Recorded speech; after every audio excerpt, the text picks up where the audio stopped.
நற்செய்தி வாசகம். லூக்கா எழுதிய நற்செய்தி 4ஆம் அதிகாரம். ஆண்டவரின் உயிருள்ள வார்த்தைகள் 38 44 முடிய. பின்பு இயேசு தொழுகை கூட்டத்தை விட்டு சீமோன் வீட்டிற்குள் சென்றார். சீமோனின் மாமியார் கடும் காய்ச்சலால் துன்புற்ற நிலையில் இருந்தார். அவர்கள் அவருக்காக இயேசுவிடம் வேண்டினார்கள். இயேசு அவர் அருகில் நின்று காய்ச்சலை கடிந்து கொள்ள அது அவரை விட்டு நீங்கிற்று.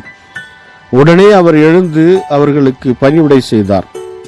கதிரவன் மறையும் நேரத்தில் எல்லாரும் தங்களிடையே பற்பல பிணியாளர்கள், நலம் குன்றி இருந்தோரை அவரிடம் கூட்டி வந்தார்கள்.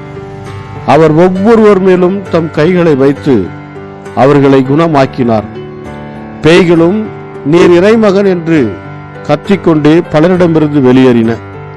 அவர் மெஸ்ஸியா என்று பேய்கள் அறிந்திருந்தபடியால் அவர் அவற்றை அதட்டி பேச விடாமல் தடுத்தார். பொழுது விடியும் வேளையில் இயேசு தனிமையான ஒரு இடத்திற்கு புறப்பட்டு சென்றார். திரளான மக்கள் அவரை தேடிச் சென்றனர்.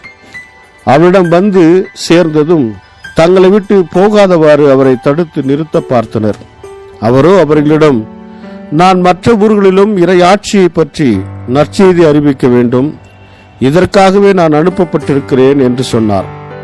பின்பு அவர் யூதேயாவில் உள்ள தொழுகை கூடங்களில் நற்செய்தியை பறைசாற்றி வந்தார். வாழ்வு தரும் கிறிஸ்துவின் நற்செய்தி. கிறிஸ்துவே உமக்கு புகழ். ಲೂಕಾ ಅಧ್ಯಾಯ 4 ವಚನ 38ರಿಂದ 44ರವರೆಗೆ. ಯೇಸು ಸಭಾಮಂದಿರದಿಂದ ಹೊರಟು ಸೀಮೋನನ ಮನೆಗೆ ಹೋದನು. ಸೀಮೋನನ ಅತ್ತೆ ಬಹಳ ಜ್ವರದಿಂದ ನರಳುತ್ತಿದ್ದಳು. ಆಕೆಗೆ ಸಹಾಯ ಮಾಡಬೇಕೆಂದು ಅಲ್ಲಿದ್ದವರು ಆತನನ್ನು ಬೇಡಿಕೊಂಡರು. ಯೇಸು ಆಕೆಯ ಬಳಿ ನಿಂತು ಆಕೆಯನ್ನು ಬಿಟ್ಟು ಹೋಗುವಂತೆ ಜ್ವರಕ್ಕೆ ಆಜ್ಞಾಪಿಸಿದನು.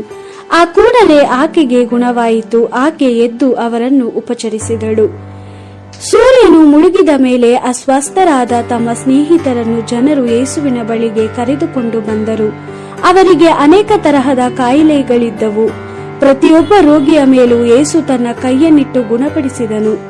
ಅನೇಕ ಜನರೊಳಗಿಂದ ದೆವ್ವಗಳು ನೀನು ದೇವಕುಮಾರ ಎಂದು ಆರ್ಭಟಿಸುತ್ತಾ ಬಿಟ್ಟು ಹೋದವು. ಆದರೆ ಯೇಸು ಆ ದೆವ್ವಗಳಿಗೆ ಮಾತಾಡಕೂಡದೆಂದು ಬಲವಾಗಿ ಆಜ್ಞಾಪಿಸಿದನು. ಯೇಸುವೆ ಕ್ರಿಸ್ತನೆಂದು ದೆವ್ವಗಳಿಗೆ ತಿಳಿದಿತ್ತು.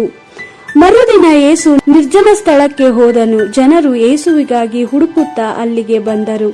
ತಮ್ಮನ್ನು ಬಿಟ್ಟು ಹೋಗದಂತೆ ಆತನನ್ನು ತಡೆಯಲು ಪ್ರಯತ್ನಿಸಿದರು. ಆದರೆ ಯೇಸು ಅವರಿಗೆ, ನಾನು ಬೇರೆ ಊರುಗಳವರೆಗೂ ಸಹ ದೇವರ ರಾಜ್ಯದ ಸುವಾರ್ತೆಯನ್ನು ತಿಳಿಸಬೇಕು, ಇದಕ್ಕಾಗಿಯೇ ನನ್ನನ್ನು ಕಳುಹಿಸಲಾಗಿದೆ ಎಂದು ಹೇಳಿದನು. ಬಳಿಕ ಯೇಸು ಜುದೇಯದ ಸಭಾಮಂದಿರಗಳಲ್ಲಿ ಬೋಧಿಸಿದನು. ದೇವರ ವಾಕ್ಯವಿದು. ದೇವರಿಗೆ ಕೃತಜ್ಞತೆ ಸಲ್ಲಲಿ. Gospel according to Luke chapter 4 verse 38 to 44. Leaving the synagogue, Jesus went to the house of Simon, whose mother-in-law was suffering from a high fever. They asked him to do something for her. Standing beside her, he rebuked the fever and it left her. Immediately she got up and waited on them. At sunset, people suffering from many kinds of sickness were brought to Jesus. Laying his hands on each one, he healed them. He also drove out demons who cried out as they went from their victims, "You are the Son of God."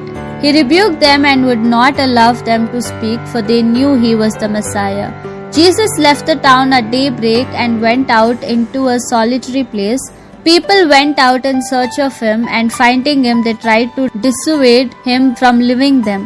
But he said, "I have to go to other towns also to announce the good news of the kingdom of God. That is what I was sent to do." So Jesus continued to preach in the synagogues of Judea. The Gospel of the Lord. Praise to you, Lord Jesus Christ.